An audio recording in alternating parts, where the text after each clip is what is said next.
Y hoy voy a comentar básicamente un versículo, porque es una introducción al libro.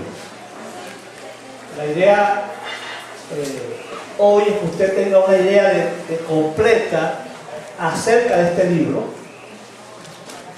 y hemos decidido entrar en una serie de estudios sobre el Antiguo Testamento, de libros, comenzando por el día de hoy, porque no enseñar el Antiguo Testamento es una tragedia. 3/4 parte de toda la Biblia es el Antiguo Testamento. ¿Usted se ha dado cuenta de ese detalle? Que 3/4 parte de la Biblia es Antiguo Testamento. Sin embargo, pasamos 3/4 parte del tiempo predicando del Nuevo Testamento. Y quizás los más ambiciosos predican un 25% del Nuevo Testamento, del Antiguo Testamento. Queremos buscar un sano equilibrio y compartir la revelación de Dios en forma completa. El Antiguo Testamento fue lo que Jesús predicó. Si usted pone atención, todas las veces que Jesús recordó el Antiguo Testamento, se va a sorprender. Recuerda la experiencia de Maús, cuando dice que pasó por todos los profetas y por la ley acerca de lo que decían de él, les recordó a ellos. Les dijo a los fariseos: estudien las escrituras porque ellas hablan de mí, ¿se acuerdan? Y el apóstol Pablo, por supuesto, todas sus cartas están llenas de citas del Antiguo Testamento. Así que hoy les animo a estar leyendo este libro, léanlo muchas veces, un libro muy corto, 7 capítulos, para leerlo un capítulo por día y leerlo 10 veces, 15 veces. Y vamos a darnos cuenta de lo importante que es este libro. Solamente voy a leer el versículo 1 del libro de Miqueas, que dice: palabra de Jehová que vino a Miqueas de Moreset en días de Jotam, Acaz y Ezequías, reyes de Judá, lo que vio sobre Samaria y Jerusalén. Amén. Tenga su libro abierto en la Biblia, por favor. Tenga su Biblia abierta, porque voy a ir a Miqueas muchísimas veces. Voy a sacarme algo para que la orisa no me esté saboteando aquí la Biblia. Vivimos en un mundo donde la injusticia es algo muy común. Yo creo que cualquier persona informada está al tanto de lo que está ocurriendo en Siria. Y todos estamos realmente alarmados porque allí en Siria se vive una tragedia de injusticia. Lo último que ocurrió fue el lanzamiento de bombas químicas, donde más de 1.400 personas murieron o quedaron quemadas seriamente por estas bombas químicas. Lo que ocurre allí en Siria, murieron más de 400 niños. Lo que ocurre allí en Siria produce una conmoción mundial, porque ya se contabiliza más de 100.000 muertos en una guerra que no tiene sentido. El mismo pueblo sirio se está matando unos con otros. Vamos a acercarnos más ahí, más acá, porque no necesitamos ir muy lejos para darnos cuenta que la injusticia está muy cerca de nosotros, ¿verdad que sí? La injusticia asalta la vida común de todo venezolano. Dese cuenta que una de las cosas que a mí particularmente me perturba, me incomoda, es ver cómo se fabrican en el Congreso leyes hechas a la medida de cierto sector político para satisfacer sus intereses. Eso me parece algo absurdo, que no tiene sentido, y es parte de lo que nosotros vivimos. El abuso de autoridad de la Guardia Nacional, del Ejército, cuando abusan y utilizan y trabajan en función de una torta política. Eso no puede ser, eso es un acto de injusticia garrafal y grosero. Bueno, cuando se usan los bienes públicos, es injusto. Bueno, yo puedo pasar aquí toda la mañana dando una lista extensa que quizás a usted le incomode o no. Lo que yo sé es que la injusticia está muy cerca. Yo esta semana vi de cerca dos cosas. Una, allí en Puerto Ayacucho vimos las personas que pasan 2 y 3 días esperando un paquete de harina pan, noche y día, duermen haciendo la cola. No tienen baño, ahí pasan toda su noche hay un tráfico de influencia donde la gente vende el puesto. Yo hago el puesto y después en la mañana yo negocio con mi puesto. ¿Cierto? Y con tristeza recibimos la noticia de que un niño había muerto, un niño Yanomami, no fue trasladado a Caracas y murió porque el piloto no le dio la gana llevarlo. ¿Cierto? Y yo puedo seguir enlistando injusticia. La injusticia está en todas partes. Le guste a quien no le guste. Vamos a ver lo que dice este libro, porque este libro es muy particular. Este libro mete el dedo en la llaga. Hay miles de manifestaciones injustas en el mundo que nos rodea. ¿Cierto? En los hospitales, en las empresas, en las universidades, por todos lados uno siente como un sentido de frustración. La gente está como que dice, escuche, ¿cuándo reventamos? ¿Cuándo explotamos? ¿Cuándo hacemos algo? Y digo, digo, vamos a orar por eso, vamos a comportar de otra manera, porque hay gente que está a punto de ¿qué? De hacer. Mira, yo estaba Marcel conmigo ahí de testigo, y Berkis también estaba de testigo cuando un hermano en nuestra casa dijo, yo era de los guerrilleros que, de los que matamos, de los que disparamos, de los verdaderos guerrilleros. ¿Cierto? Y yo ya no soporto este sistema. ¿Cierto?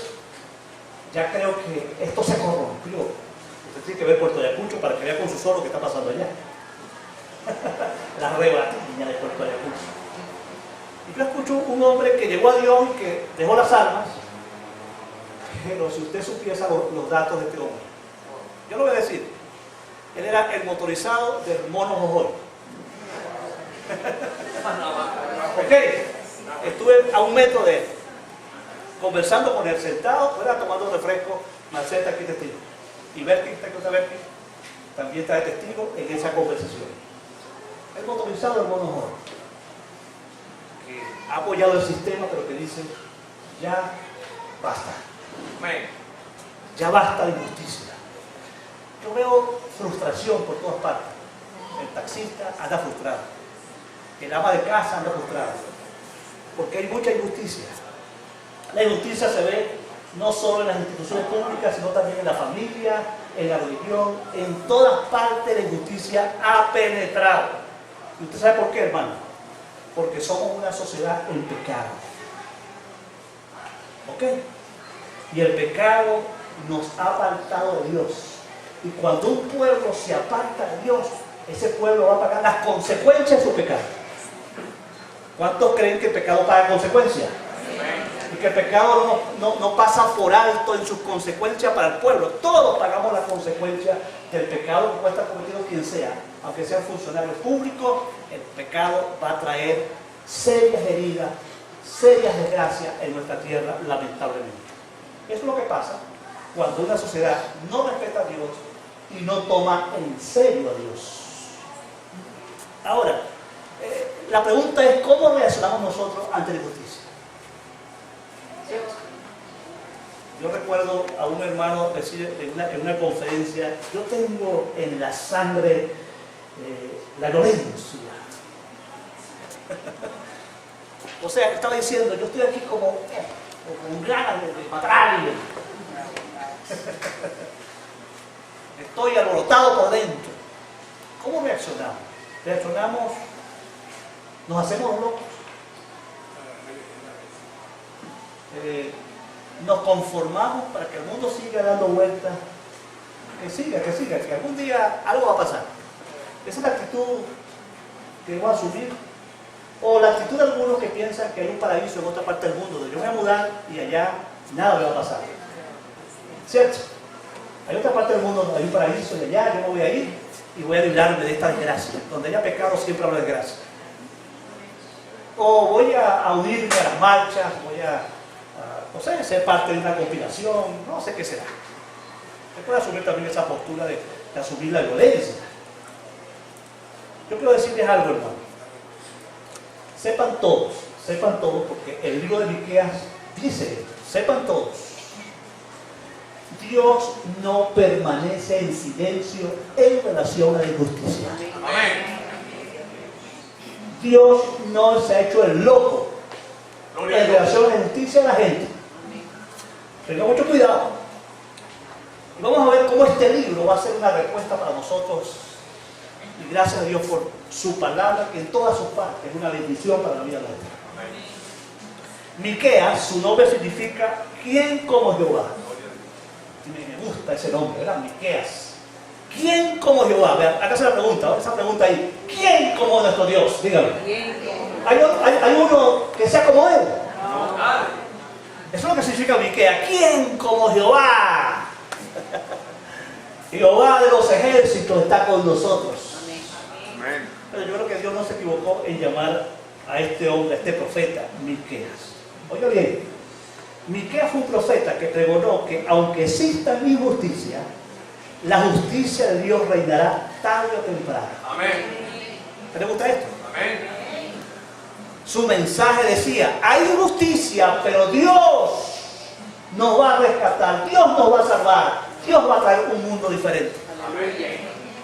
Para él, Dios nunca permanece en silencio ante la injusticia de los hombres, ni mucho menos se olvida del sufrimiento de los maltratados.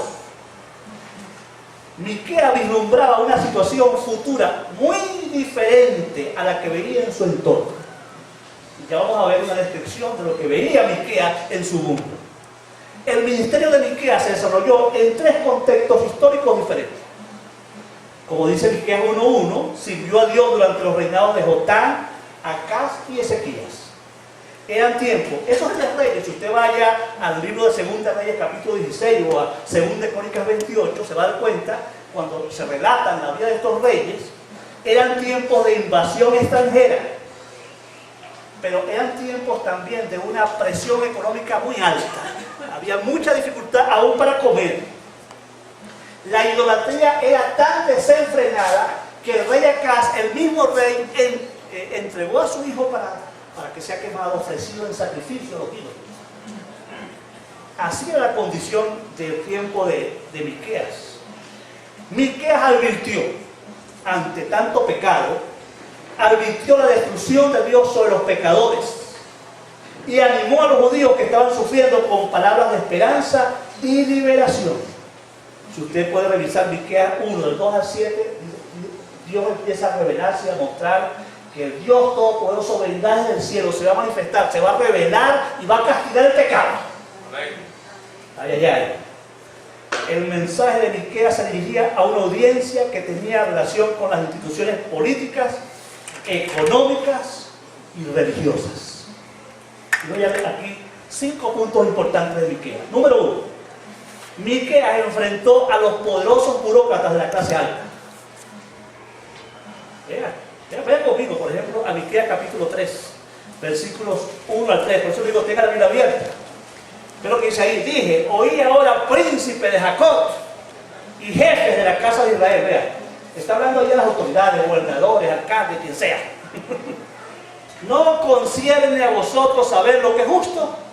Vosotros que aborrecéis lo bueno, oiga bien, y amáis lo malo, que le quitáis su piel y su carne de sobre los huesos, que coméis asimismo la carne de mi pueblo y les desolláis su piel de sobre ellos y les quebrantáis los huesos y les rompéis como para el caldero y como carne sin olla. ¿Ve lo que está describiendo? Ustedes son unos asesinos. Ustedes le quitan el plato a los pobres. Ustedes, vean la figura que está usando Miqueas. Ustedes son tan malos que es como que le quitaran la piel a las personas en vivo. Más adelante vamos a estudiar esta figura con calma. Estoy en la introducción hoy, no estoy predicando Miqueas. Le estoy dando un recorrido por Miqueas rapidito. Ahora, fueran empresarios, fueran políticos, fueran magistrados, todos fueron enfrentados por Miqueas. Porque las personas que estaban en autoridad habían tomado ventaja de su posición, se corrompieron y abusaron de los pobres. Vean lo que dice el capítulo 2, versículo 1 al 9. Hay de los que en sus camas piensan iniquidad y maquinan el mal, cuando llega la mañana y lo ejecutan, porque tienen en sus manos el poder. ¿Lo están viendo conmigo? ¡Ay, ay, ay, ay! A los gobernantes que porque tienen el poder en sus manos, creen que no va a pasar nada. ¿Va conmigo? Ajá. Versículo 2. Codicia las heredadas. Vean, ¿va conmigo? Las roban y las roban. y casas y las toman, oprimen al hombre. Aquí está. ¿Qué dice cuando uno toma una casa como la mía? ¿Cómo se llama eso? Invasión o expropiación, como sea. ¿Va conmigo? Oprimen a los hombres y a su casa, al hombre y a su heredad. Por tanto, así ha dicho Jehová: he aquí yo pienso contra esta familia un mal del cual no sacaréis vuestros cuellos, ni andaréis erguidos, porque el tiempo será malo. Ay, ay, ay, lo que le toca. Voy a seguir leyendo esta mujer. Ahí está. Abusaron, se corrompen y después abusan los que están en el poder de los pobres. Ahí dice la palabra. Vean, los profetas. La gente cree que los profetas están para anunciar eventos futuros. Los profetas están para confrontar el pecado presente. No importa dónde se encuentre.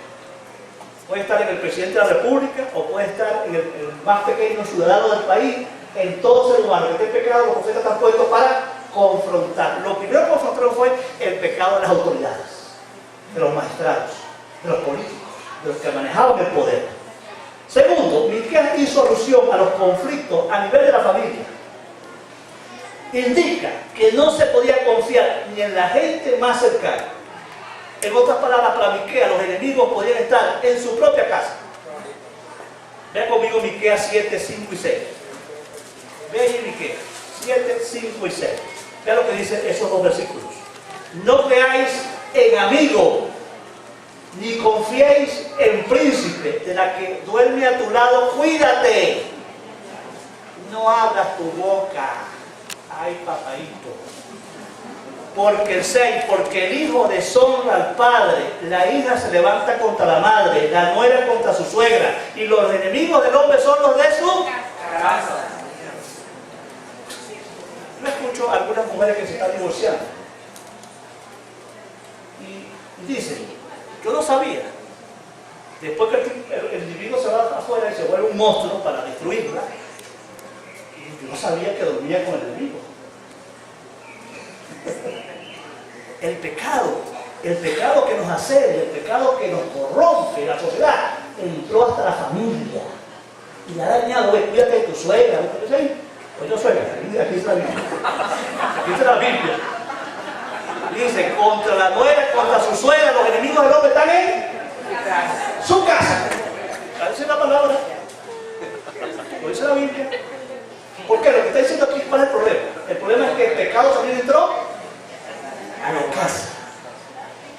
Y eso se parece aquí a lo que he dicho, el punto 1 y el punto 2, se parece para nada a Venezuela. Para nada. ¿Se parece o no se parece? Número 3. Miqueas muestra que la religión estaba enferma. Los profetas se habían desviado de la verdad y prometían paz cuando el juicio era inminente. Vea conmigo Miqueas 3, versículo 5 y versículo 11. Miqueas 3, versículo 5. Así ha dicho Jehová acerca de los profetas que hacen errar a mi pueblo y claman paz cuando tienen algo que comer, y al que no les da de comer proclaman guerra contra ellos. Yo conozco eso. Me consta profetas de este tiempo, supuestos pastores, que para que la iglesia les dé buenos sueldos, predican el mensaje que les gusta a la iglesia. Y tanto es así que un pastor llegó conmigo, eran 2 pastores, y el otro no aceptó la manipulación y se fue a hablar conmigo. Y me dijo: en nuestra iglesia empezamos a predicar la palabra como debía ser, y los hermanos se reunieron y nos dijeron: si usted sigue predicando así, ¿tiene que irse o le quitamos el sueldo? Y uno de ellos se quedó para predicar como quería la iglesia. Ay de los profetas. Y eso existe hoy. Profetas que predican para quedar bien con la gente, porque le tienen miedo a la gente. Le tienen pánico. No, si es que yo predico como no debe ser, me van a votar. Bueno, en el caso en particular, me puede votar con los pies, ¿no? Amén. Porque mi Dios es quien me suple. Amén. Yo voy a pedir el otro 30 años de ministerio y nunca Dios me ha fallado. Jamás. Ni Dios me ha fallado. El Dios que me llamó siempre me sostendrá. Amén. Qué triste cuando hoy hay ministros del Señor que por diversas razones, por tener a la gente en la iglesia que da dinero en abundancia, predica mensajes, mensajes de paz, mensajes que no tocan, no ponen el dedo en la llaga en el pecado. Y muchas veces llegan a venderse de tal forma que vengan al que da mucho dinero en pecado y no enfrentan. Y no enfrentan el pecado. La Biblia dice, ese problema viene del tiempo de Miqueas y también está hoy. Por eso este libro es sumamente vigente. Ven al capítulo 5, versículo 11. No, 3:11, perdón. En Miqueas 3:11. Vean lo que dice. ¿Van conmigo? Miqueas 3:11. A mí se me tiene loco aquí. A ver, vean lo que dice 3:11, vean. Sus jefes juzgan por cohecho. ¿Usted sabe lo que significa cohecho? Soborno. Eso no es aquí, ¿verdad? No, eso es por allá por Israel, ¿verdad? Aquí nada de eso. Segundo, y sus sacerdotes enseñan por precio al mejor postor. ¿Es que acaso yo no lo he visto? Yo lo he presenciado. Actos de elección pastoral donde alguien se para y dice, bueno, a menos que me paguen esto, ¿cierto? ¿Será posible que lleguemos a ese punto? Que yo le ponga precio al sermón, a lo que voy a hacer, a mi servicio al Señor. El profeta Miqueas estaba como, parecía que vivía aquí en Caracas,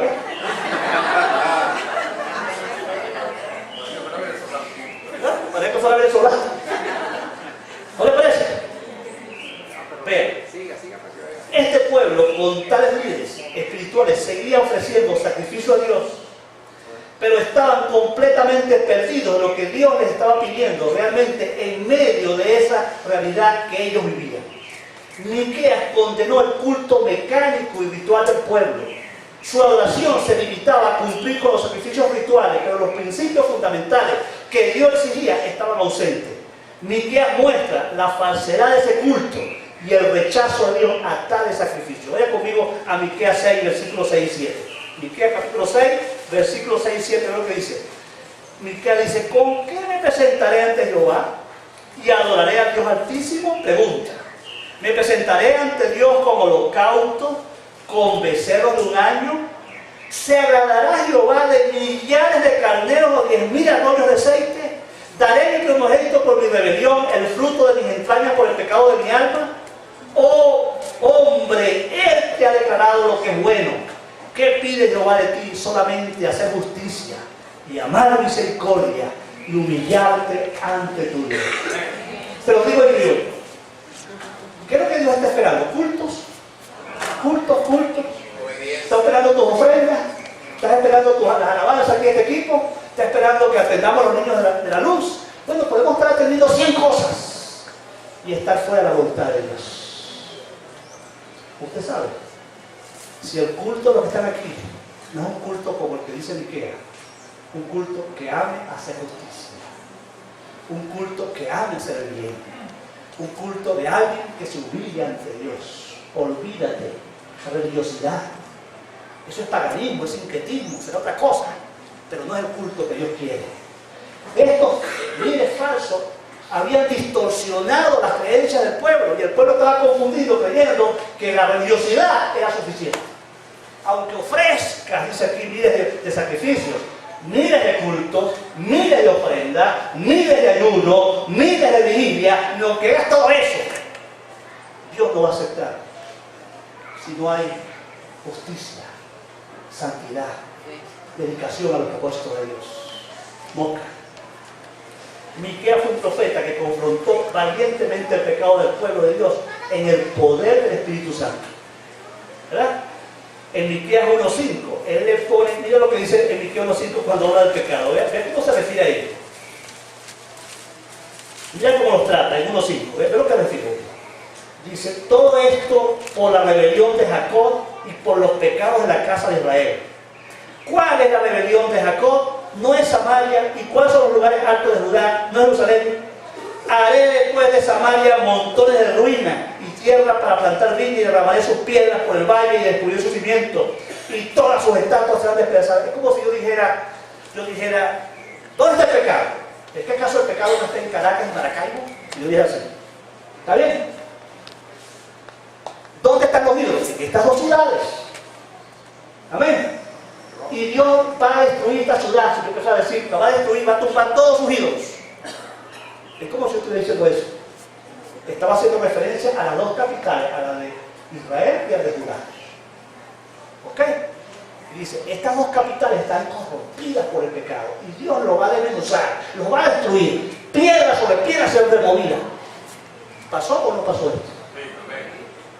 Usted sabe que esta profecía de Miqueas le salvó la vida a Jeremías. Sí. ¿No?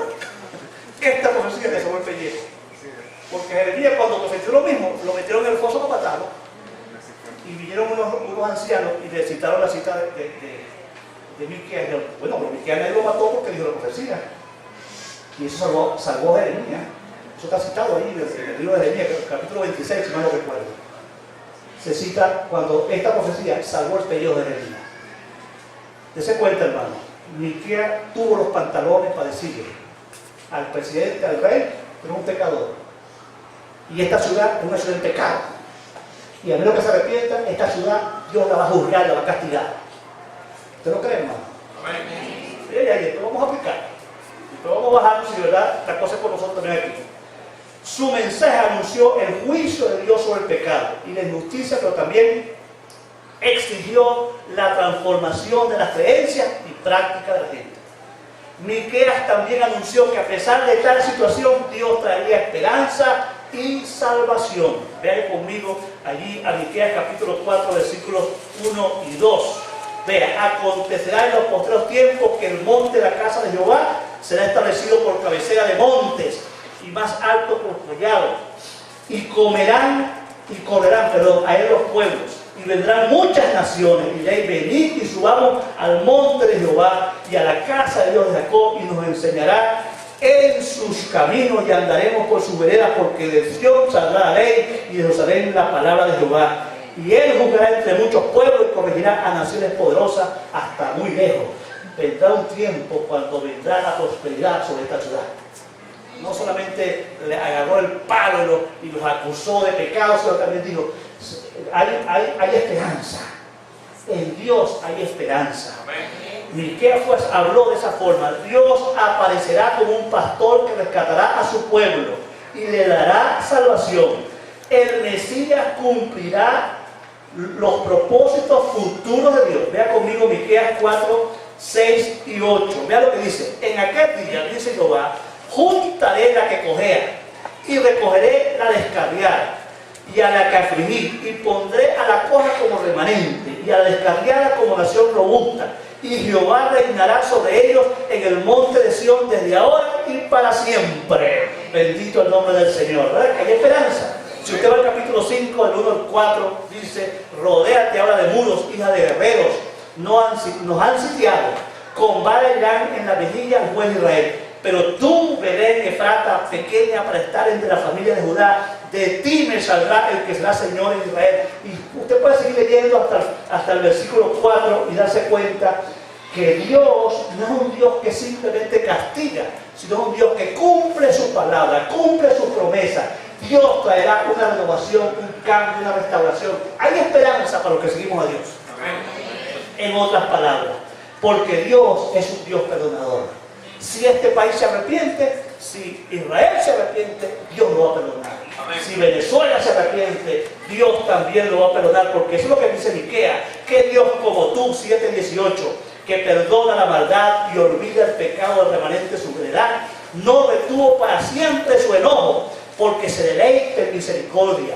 Él volverá a tener misericordia de nosotros, sepultará nuestras iniquidades y echará en lo profundo del mar todos nuestros pecados.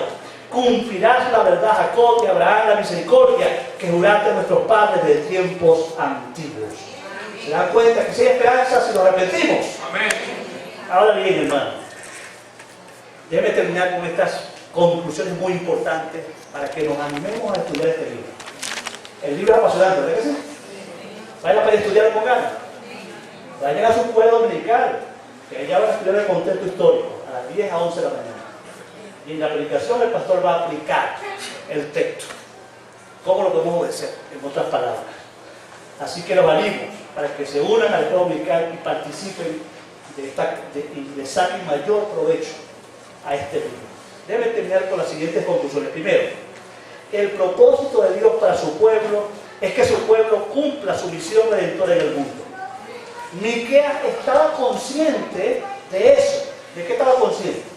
De que Israel era un pueblo especial, llamado por Dios con una misión en el mundo.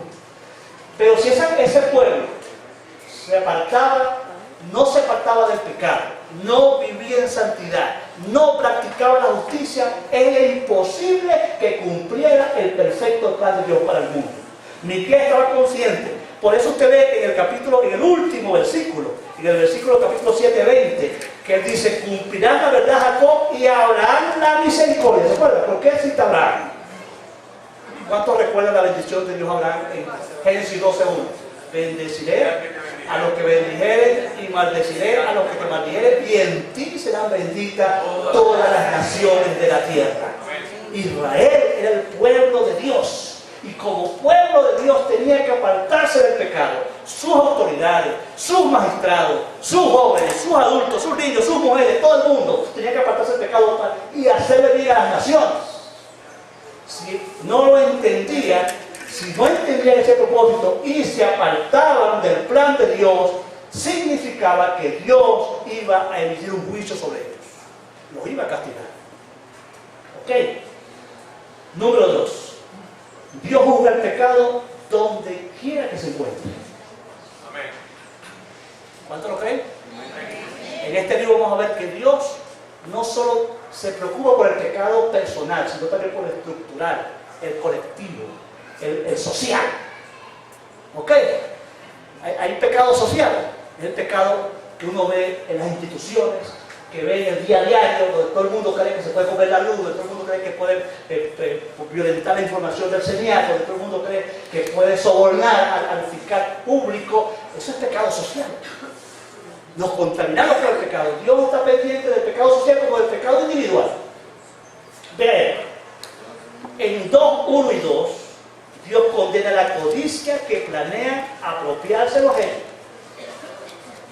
En el capítulo 2, del 8 al 9, Dios condena a los que oprimen a los pobres para aprovecharse de ellos y lo poco que poseen. En el capítulo 2, versículo 11, en el capítulo 3, versículo 5, en el capítulo 3, versículo 11, en el capítulo 7, versículos 5 y 6, Dios condena a los que mienten, aún en el nombre de Dios, para ganancia personal. Dios condena también a los pastores. Dios condena a los dirigentes que abusan de su poder para el provecho personal, capítulo 3, versículo 1 al 3 y capítulo 7 y 4. Dios condena a las autoridades que tuercen el derecho y la justicia, capítulo 3, versículo 9 y capítulo 7, versículo 4. Dios condena el soborno en cualquier lugar donde aparezca, capítulo 3, 5, 3, 11 y 7, 3. Dios condena a los que utilizan la violencia para lograr sus planes, capítulo 3, versículo 9 al 10. Dios condena a los vivos, oiga bien, a los vivos, que justifican cualquier medio para lograr sus deseos personales. Capítulo 7, versículo 2 y capítulo 7, versículos 5 y 6. Obviamente, ese Dios de Miqueas es nuestro mismo Dios. Amén. ¿Cuántos lo creen? Amén. ¿Será que ese libro es para nosotros en este tiempo? Amén. ¿Nos cae como anillo al dedo? Tres cosas más. Un profeta es un mensajero de Dios que confronta una realidad presente con el propósito de corregirlo para que cumpla su misión en el mundo de acuerdo a su plan eterno. Dios quiere en este tiempo profetas como Miqueas que confronten la injusticia, pero también que consuelen a los afligidos. Amén. Es muy importante. El profeta de Dios está puesto para confrontar. Y va a confrontar a aquellos que están cómodos viviendo en sus pecados. Pero también va a afligir, va a consolar a aquellos que necesitan palabras de consuelo y de ánimo para levantarse.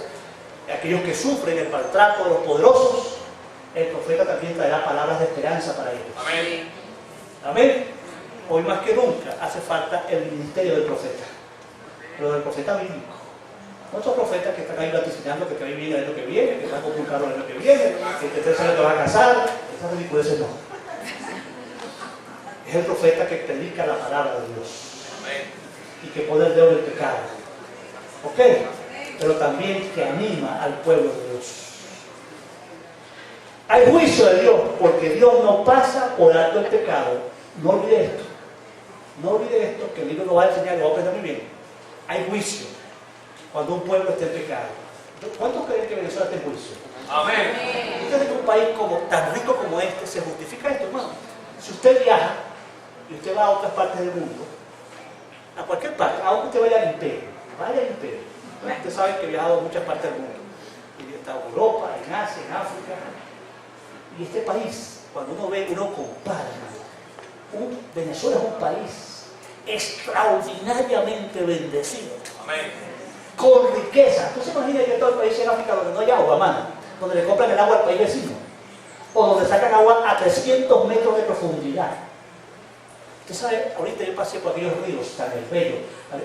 Los ríos de diferentes colores. Hay ríos azules, ríos verdes, ríos oscuros, ríos amarillos, ríos... ¡Qué riqueza de cabeza! Amén. ¿Usted cree que este país se justifica cómo está? Las carreteras. Vaya a ver las carreteras de Puerto Ayacucho, vaya a ver usted mismo con sus ojos. Vaya a ver los mercados. Vaya a ver la gente pasando trabajo. El hospital no hay nada. Creo que es nada. Una hermana me contaba, yo si quiero darle una aspirina a un paciente, yo mismo voy a la farmacia, la compro y la traigo para la ciudad. Eso yo lo viví yo en carne propia. ¿Usted cree que este país justifica eso? Y otros países que tienen menos que nosotros están en una prosperidad increíble, como le pasa a Chile, o le pasa a Ecuador, o le pasa a Perú, o le pasa a Colombia, que he estado en esos 4 países recientemente, y es una cosa increíble, hermano. Y cuando yo fui a Ecuador, que fuimos a un supermercado, no me enseñes nada, no me enseñes nada. Yo digo, mira, venga a ver cuántas leches hay. Ven para que tú veas con tus ojos, la leche clean, aquella que se apareció allá en la vida, leche clean con un aroma de Holanda. Es que nosotros somos más brutos, Correa es más inteligente que nosotros. Y jamás ese país tiene más riquezas que nosotros. Yo creo que este país está bajo el juicio de Dios, pero el problema no es el gobierno, hermano. No es porque yo que aquí habla más del gobierno, el problema es el pecado. No importa quién llegue aquí. Mientras estemos en pecado, el juicio de Dios será igual para Venezuela. No depende de quién cambie el gobierno, depende de que los hijos de Dios busquen, porque no solamente es un problema de los ciudadanos de la tierra, es un problema de la iglesia de Cristo, del pueblo de Dios. Amén. También está contaminado del pecado. ¿Sí o no? Y usted sabe una cosa, hermano. Hay juicio. Porque Dios trata con el pecado igual como trató Israel. Trata hoy. ¿Hay alguna razón bíblica para pensar diferente? Pienso yo. ¿Hay algún elemento bíblico hermenéutico que me diga que Dios no castiga igual? Pregunto. Y las consecuencias las pagamos todos. Y en vez de hablar tonterías contra el Estado, vamos a hablar por el Estado.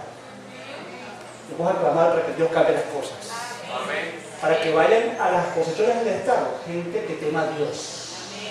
Gente como Josías. Vean, estos 3 reyes que tuvo Miqueas. El primero, ¿cómo se llamaba? Los 3 reyes. Acán, Acaz, Otán y Ezequías. Estos 2 primeros, Otán y Acaz, eran unos cobardes. Ellos les faltó los pantalones para decir, mira, yo no creo más en ídolos, hay que tumbar esa broma. Ezequías tuvo pantalones. Los 2 primeros eran débiles y el último era valiente. Entonces, ¿qué hace falta? Un líder que sea valiente, que no tenga miedo para tomar medidas que traigan beneficio para el pueblo. ¿Ok? Que tema a Dios. No estoy diciendo que sea evangélico, que tema a Dios, hermano. Porque todo el mundo piensa ¿no? que para que este país cambie, que sea todo evangélico. ¿Quién dijo eso? Que todos tengan una relación con Dios, no que sean religiosos. No que venga un testigo, va un día y que venga un mormón después, que venga un católico. No, eso no es el problema. Es que tengamos hombres que tengan una relación verdadera con Dios y teman a Dios. Y yo lamento. Usted sabe, por ejemplo, ahí los diputados, hay un grupo de diputados que dicen que son cristianos. Y el diputado que más grosería dicho últimamente con la televisión, que es ese diputado, viene de una familia cristiana y sirvió a Dios hasta grande. Y cuando llegó al poder, yo lo vi ahí siendo secretario del presidente, porque yo lo vi con mis ojos. Era un hombre que tenía a Dios y arrastraba a los pastores para que fueran a orar por el presidente Chávez. Y se pasaba en eso. Y hoy reniega de Dios con su conducta, con sus palabras y con sus hechos. Y así hay un grupo, hay más de 5, 7, 8 diputados ahí que van a la iglesia. Ahí vamos, hay como 5 van a las acacias, si están ahí para ver al Señor los domingos. Usted sabe, no queremos gente así. Queremos gente que donde Dios lo puso, en la fe, transformen las cosas, cambien las cosas, no sean corruptos y mentirosos, cobardes, que le sirven a un sistema en vez de servir a Dios. Necesitamos gente que tenga pantalones. Y tenemos que animar a la gente, no cristianos cobardes, para allá, y se dejen comprar por el sistema. Porque le digo una cosa, usted sabe que yo estuve ahí. Y es sabroso, compañero, el poder es sabroso. Es rico el poder, es rico tener carro bueno. Yo recuerdo cuando pasábamos la manito a las Cherokee, a las Gran Cherokee, los carros que asignaban en la asamblea a los diputados. Ay, era sabroso tener Cherokee, ¿verdad que sí? Qué rico tener Cherokee último modelo. ¿Verdad? Que tú no pagas ni medio, te la asignan porque tú trabajas. Y uno se siente en chote para no poner Cherokee en la calle. Eso, la carne se enferma. Necesitamos a gente que vaya a servir, a dar, no a pedir ni a robar, a bendecir al pueblo. ¿Usted cree que Dios no se ocupa de nuestras necesidades, sí o no? Que Dios nos ayude, hermano, porque de lo contrario, el mismo Dios de Israel es el Dios de hoy. Amén. Termino. Dios pastoreará a su pueblo aún en medio de injusticia. ¿Cuánto creen eso? Amén. ¿Cuánto creen que Dios no ha dejado, no se ha olvidado de Venezuela? Amén. Gloria a Dios. Sería lamentable que nosotros creamos que Dios nos abandonó. No debemos hablar jamás como gente que está frustrada, derrotada, acabada, ya no hay esperanza. Y a lo mejor en una situación difícil puede hacer que empieces a pensar así. Te roben, te secuestren, no sé qué será. Maten a un familiar muy, muy amado. Pero aún en medio de la peor corrupción hay esperanza. Amén. Ahí está, Miqueas 2:12 o Miqueas 4:6-7. Dice, el pastor vendrá y nos cuidará y nos protegerá. Amén. ¿Usted cree que Dios es nuestro pastor? Amén. El pastor que está hoy aún en Venezuela. Amén. El pastor que nos cuida a pesar de lo que puede estar pasando. Amén. A pesar de los secuestros, de la violencia, nuestro pastor nos cuida. Él está aquí. El mensaje de Miqueas es un mensaje universal. Dios es justo y hace justicia a los oprimidos. Pongamos, hermano, nuestra confianza en Él. Amén. Amén. Amén. Termino con esta lectura. Ponga mucha atención. Ponga mucha atención.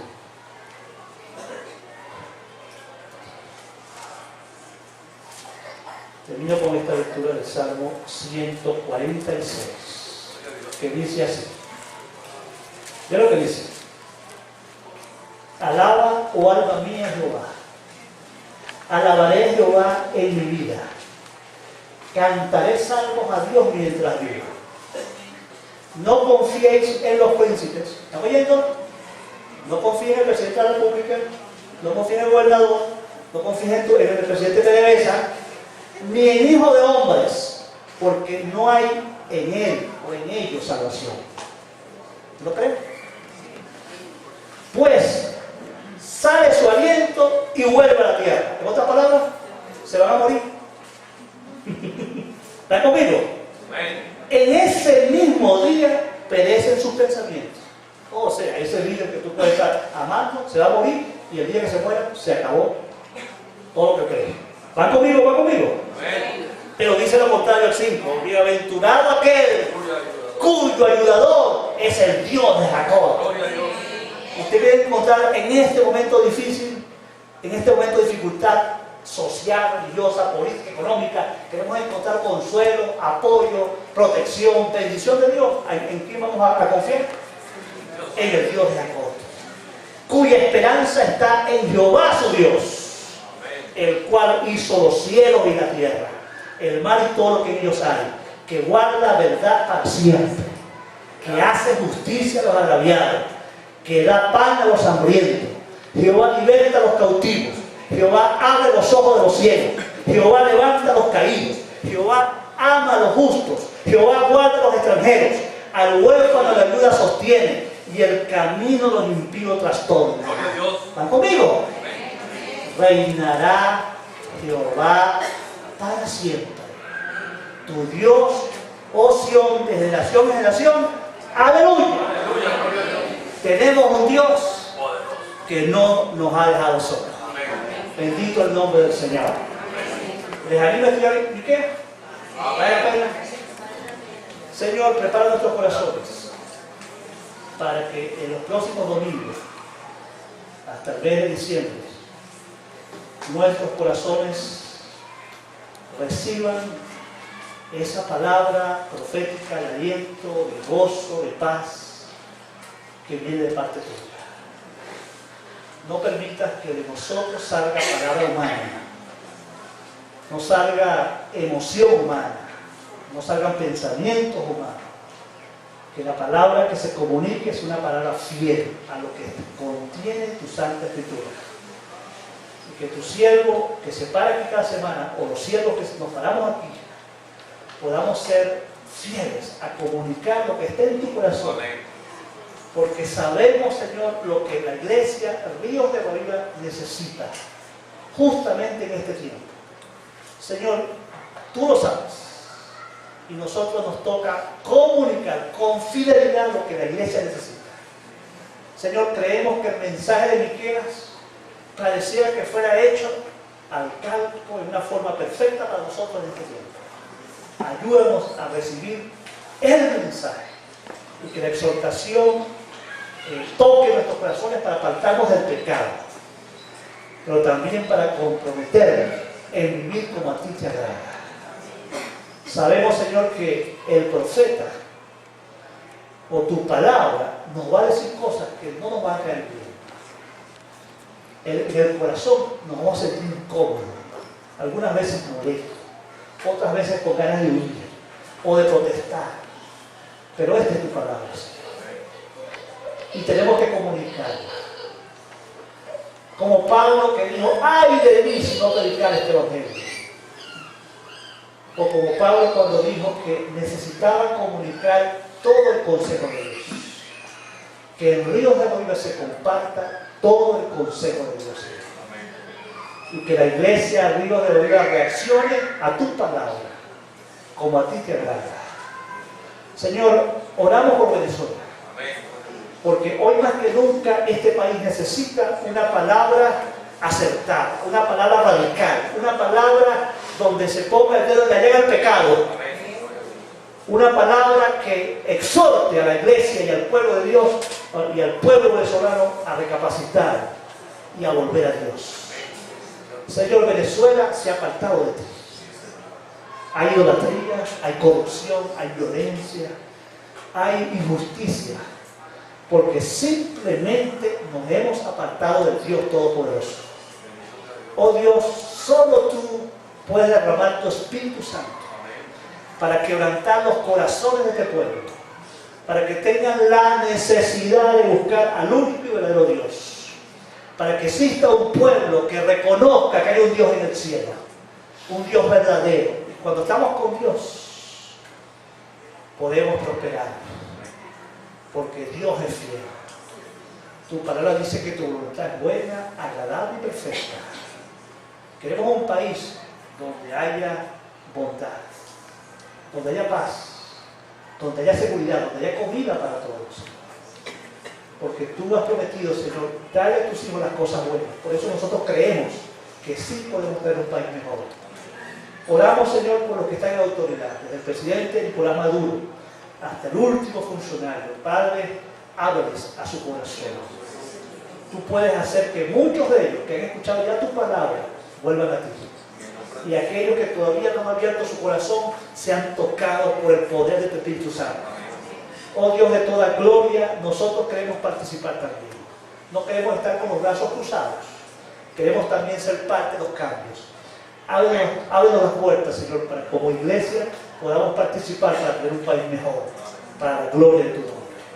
Bendice este libro, Señor, que úsalo para tu gloria y produce una iglesia enseñable en los próximos días. En el nombre de Jesús. Amén. Dios le bendiga.